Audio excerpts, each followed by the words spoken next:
بسم اللہ الرحمن الرحیم۔ ایک عورت بیان کرتی ہے کہ میں نے جانا کہ اللہ تعالیٰ کی قربت کیسے حاصل ہوتی ہے۔ ایک عام عورت سے اللہ تعالیٰ کی دوست بننے تک کا سفر۔ میں کوئی عالمہ نہیں ہوں، نہ میں کسی بڑے درجے کی دعوے دار ہوں۔ میں ایک عام سی عورت ہوں، گھر، ذمہ داریاں، تھکن، غلطی، انا اور کمزوریاں رکھنے والی۔ لیکن میرے دل میں ہمیشہ ایک سوال رہتا تھا، کیا اللہ تعالیٰ کی قربت صرف خاص لوگوں کے لیے ہے؟ کیا اللہ تعالیٰ کے ولی بننے کے لیے کسی بڑے منصب، لمبے لمبے نوافل یا دنیا سے کٹ جانے کی ضرورت ہوتی ہے، یا پھر ایک عام عورت بھی اپنی ٹوٹی پھوٹی زندگی میں اللہ کے قریب ہو سکتی ہے؟ یہ سوال میرے دل کو بہت بے چین رکھتا تھا۔ ایک دن میں نے خود سے کہا، چلو آج کوئی بڑی بات نہیں، بس ایک چھوٹا سا حساب لگا کر دیکھتے ہیں۔ میں نے استغفر اللہ پڑھنا شروع کیا اور وقت دیکھا۔ مجھے حیرت ہوئی کہ 200 مرتبہ استغفر اللہ کہنے میں صرف 3 سے 4 منٹ لگے۔ تب میرے دل میں ایک نرم سا خیال اترا، اگر میں ہر فرض نماز کے بعد صرف 3-4 منٹ بیٹھ کر 200 مرتبہ استغفار کر لیا کروں تو 5 نمازوں میں یہ تعداد روزانہ 1000 مرتبہ بن جاتی ہے۔ کوئی مشکل نہیں، کوئی اضافی وقت نہیں، بس نماز کے بعد چند لمحے اللہ کے سامنے جھک جانا۔ اسی لمحے مجھے نبی کریم صلی اللہ علیہ وسلم کی یہ حدیث یاد آئی، میرے رب کی قسم، میں دن میں 70 سے زیادہ مرتبہ اللہ سے استغفار کرتا ہوں۔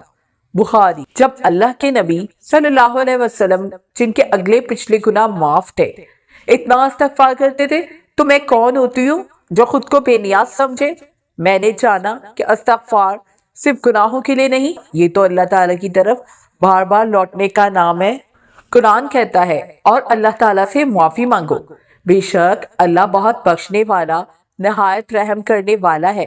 اور نبی صلی اللہ علیہ وسلم نے فرمایا، جو شخص استغفار کو لازم پکڑ لیتا ہے، اللہ اس کی ہر تنگی سے نکلنے کا راستہ بنا دیتا ہے، ہر غم سے نجات دیتا ہے اور اسے وہاں سے رزق عطا کرتا ہے جہاں سے اسے گمان بھی نہیں ہوتا۔ ابو داؤد۔ یہ سن کر میری آنکھیں بھر آئیں۔ میں نے اپنے دل سے کہا، یا اللہ، اگر تو نے استغفار کرنے والوں کے لیے اتنی رحمت رکھی ہے تو میں کیوں پیچھے رہوں؟ میں نے استغفار کو اپنا سہارا بنا لیا۔ میں نے یہ مسنون دعائیں بھی اپنی زندگی میں شامل کر لی۔ رَبِّ اغْفِرْ لِي وَتُبْ عَلَيَّ إِنَّكَ أَنْتَ التَّوَّابُ الرَّحِيمُ اللهم إني ظلمت نفسي ظلما كثيرا فاغفر لي مغفرة من عندك۔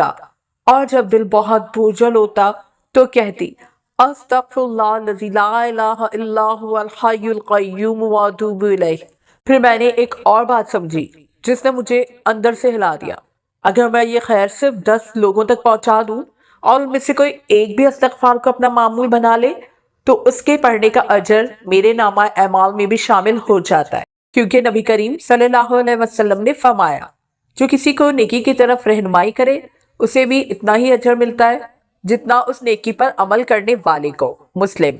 اور ایک حدیث میں فرمایا، جب انسان مر جاتا ہے تو اس کے اعمال منقطع ہو جاتے ہیں سوائے 3 چیزوں کے: صدقہ جاریہ، علم جس سے فائدہ اٹھایا جائے، اور نیک اولاد جو دعا کرے۔ میں نے سوچا، اگر استغفار کی دعوت کسی کے دل میں بس گئی تو کیا یہ بھی صدقہ جاریہ نہیں؟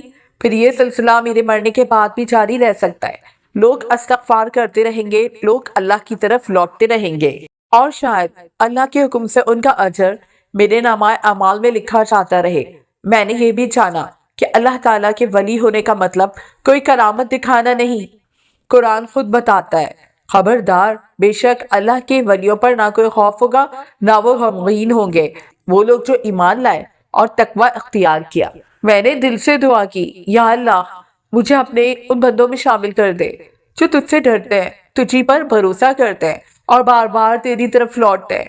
میں نہیں جانتی اللہ مجھے کس درجے پر رکھے گا، لیکن میں نے یہ سیکھ لیا ہے، جو بندہ اپنی خطاؤں کو مان لیتا ہے اللہ اس کو چھوڑتا نہیں، اور جو زبان بار بار کہتی رہے استغفر اللہ، شاید وہی زبان اللہ کے سب سے قریب ہوتی ہے۔